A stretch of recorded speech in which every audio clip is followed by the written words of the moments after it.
মায়ের রান্নাঘরে সবাইকে নমস্কার জানাই।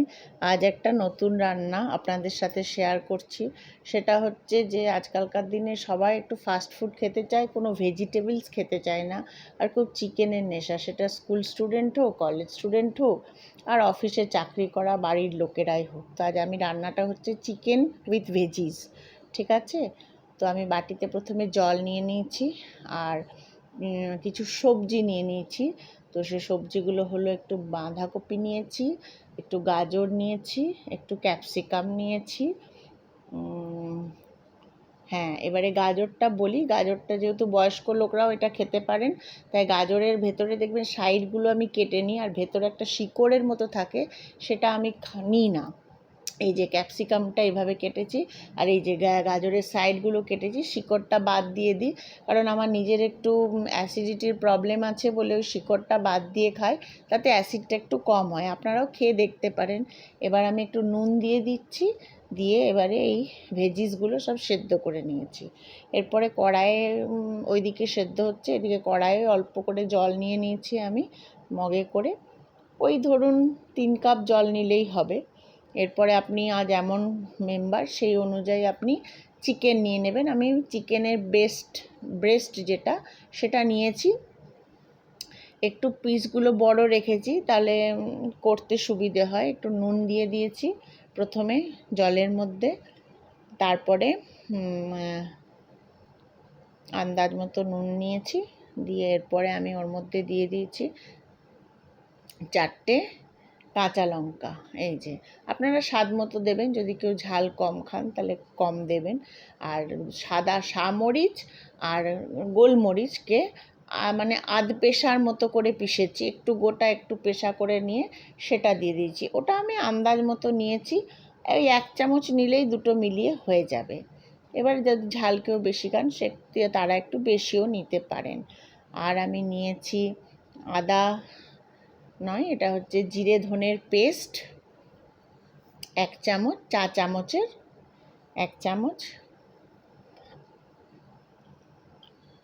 তারপরে নিয়েছি আপনার রসুনের পেস্টও এই চা চামচের 1 চামচ, আর আদা, আর দুটো শুকনো লঙ্কাটা আপনারা বাদও দিতে পারেন যদি কেউ ঝাল না খান। তো সেই বাটাটাও আমি চা চামচের ওই 1 চামচ মতো নিয়েছি।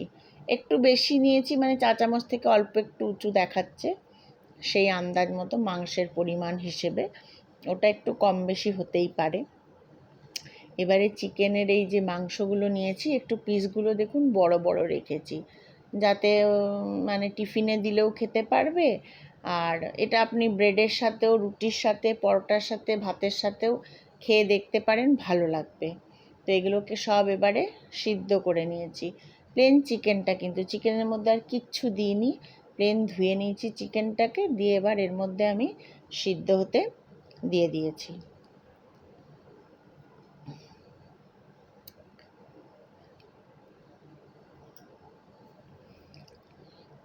আর সামান্য পরিমাণে একটু লেবু দিয়েছি, আন্দাজ করে অল্প একটু লেবুর রস।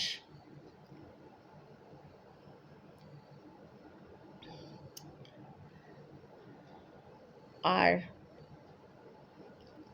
চা চামচের হাফ চামচেরও কম অল্প একটু গন্ধের জন্য সর্ষে বাটা, যাতে একটু মানে ফ্লেভারটা পাওয়া যায় সেজন্য দিয়েছি, খুব সামান্য। আর একটু অলিভ অয়েল দিয়েছি আমি। অলিভ অয়েল দিয়েছি, আজকাল সবাই অয়েল ফ্রি খেতে চায়, বেশি তেল খেতে চায় না। তো সেই জন্য মোটামুটি ওই 1 চামচ থেকে অল্প একটু বেশি এই অলিভ অয়েলটা দিয়েছি, ব্যাস।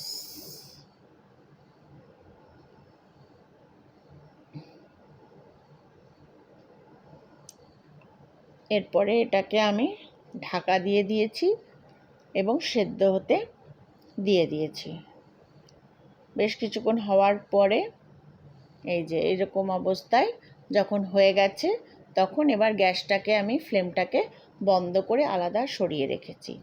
এবার কড়াই আবার গরম হতে দিয়েছি, কড়াইয়ে অল্প একটু তেল দিয়েছি, ওই মোটামুটি চা চামচের হাফ চামচ দিলেই হয়ে যাবে। আমি আন্দাজেই দিয়েছি তেলটা, হাফ চামচের মতো, দেখুন একদম অল্প করে। এবার একটু মতো রসুন কুচি দিয়েছি, ওই 6টা রসুনের কোয়া কুচি করে নিয়েছি, সেটা একটু দিয়েছি ভাজতে। এবারে রসুনটা যখন একটু বেশ ভাজা ভাজার মতো হয়ে যাবে, আধ ভাজা টাইপের, তখন আমি 4টে ছোট পেঁয়াজকে স্কোয়ারভাবে এইভাবে কেটে নিয়ে এর মধ্যে দিয়ে দিয়েছি। আপনারা পেঁয়াজ বড় হলে দুটোও দিতে পারেন। এবার একটু টমেটো দিয়ে দিয়েছি, একটাই টমেটো আমি দিয়েছি, দিয়ে এবার এটাকে একটু ভালো করে ভেজে নিয়েছি। ভেজে নেওয়ার পরে বেশ একটা সুন্দর গন্ধ উঠেছে। এরপরে আমি এটা ভাজা মতো যেই হয়ে এসেছে, এবারে যে সবজিগুলো সেদ্ধ হতে দিয়েছিলাম সেই সবজিগুলো আমি কিন্তু এবারে এর মধ্যে ঢেলে দিলাম। ক্যাপসিকাম, গাজর আর বাঁধাকপি দিয়ে এবারে একটু নাড়াচাড়া করেছি।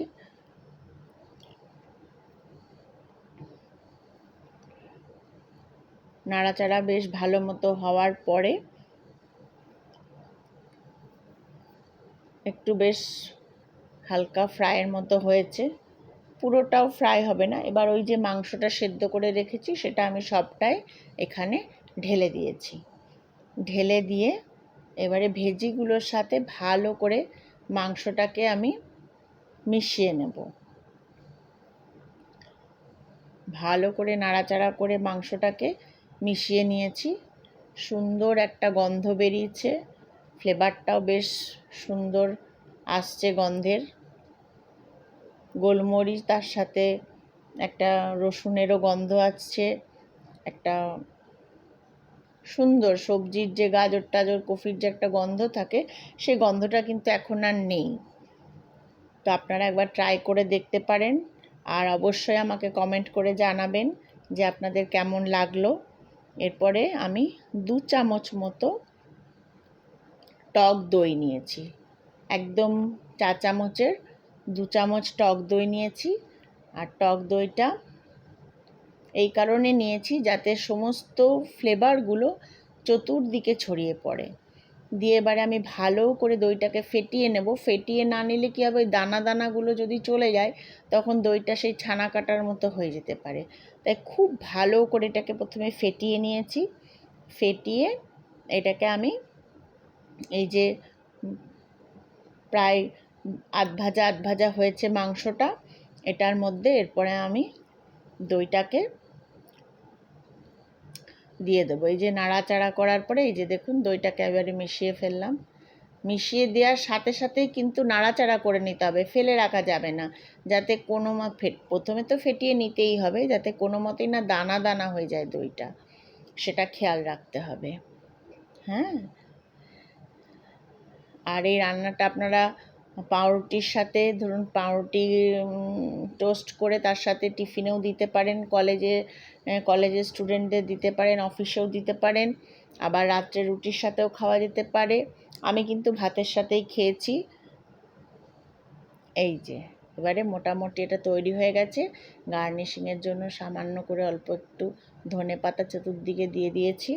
আপনারা বাড়িতে রান্না করবেন, আর ভালো লাগলে অবশ্যই কমেন্ট করবেন, একটু শেয়ার করবেন। অসংখ্য ধন্যবাদ সবাইকে। নমস্কার।